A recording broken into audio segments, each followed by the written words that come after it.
MaZimbabweans, I know tiri panguva yakaoma, but makadzi hakuna nyika yaanoda seZimbabwe.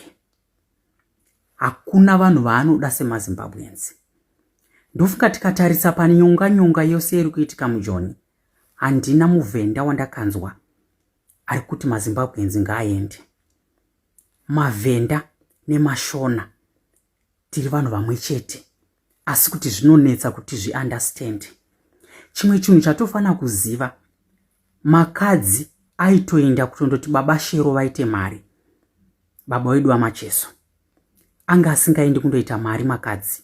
Ndoda kuudzai trick iripo panhau yekupefoma yemamusicians. Muri kuzvinzwisa? Takatovharidzira baba Shero kuti vaite mari. Alright, tiri panguva yakaoma, ndinozvinzwisisa. But nyaya yamakadzi, guys, let's be fair nekutaura chokwadi. I know kuti tofana kubatana senyika, but mundiregerere ndaita sendaenda kwangu ndega, but ini ndofarira kutaura chokwadi sezvachiri. Makadzi anoda nyika yedu. Whether post ye yakapostwa nechokwadi kana kuti kuedita, but makadzi anotida. Ndakuudza chokwadi. Makadzi anotida zvekutodaro. Tarisai maposti ake ese anoita zvekunyora kubva kumashure. Anomixa neshona because anotida. Ndoda kuudza chokwadi.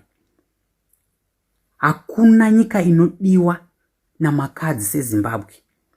Sister Lini ndo vazoita kundiwe nditaure because it's too much, guys. Sister Lini muri very big promoter wemamusicians. You were not supposed to address nyaya the way maaddressera maita. Be professional, my sister nzou yangu. Kutaura chokwadi.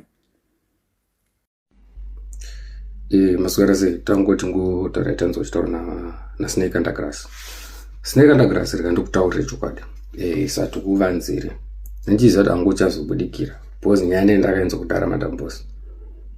Pakuti iwe Snake Undergrass kana taakutaura chokwadi chaicho chisina kuti kuvanza kana kuti chi. Ndowakatsvaga mene ine show yana Alec Macheso. Ndiyo kumashure kune mene yako yakanotsvaga. Saka zvazvokutaura dhanzi tokuziva zviri kuitika, ndikuita say she is my sister. No, that's not love. Because ngwese ngosingambopost about her. Right.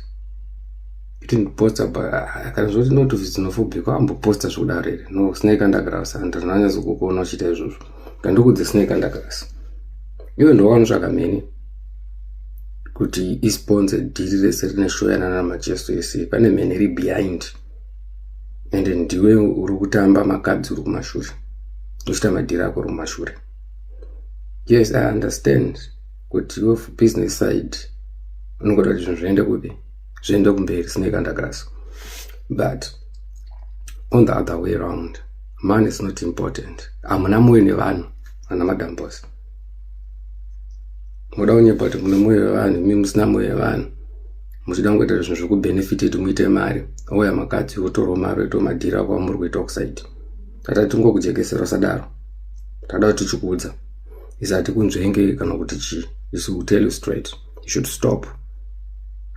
Vane Zimbabwe ari kuchema wadata she is my sister. You stand with the what she is my sister. Atidi kuSnake ndo Snake Undergrass. Parambizonzo ana Snake Undergrass ndo pazvinobva ipapo. Nanda kuvenga, but I'll tell you the truth. Zvora mwana uri kuchema uda kwenda zvinotanga kumira naye kuti ase chicha munonyengerera kuma South Africans akuru hama dzeni. Wakambofirwa ere? Wakapisirwa hama ere? Unaona munhu wakambopisirwa, unaona wakapisirwa hama nemataita akawana kumara ngwedo nhobo wakapisirwa hama. Vanhu vakafira na South Africa kubva kudara. Ndiwo kwauri it's about money only. You don't care about people's life. Tapedza newe Snake Undergrass.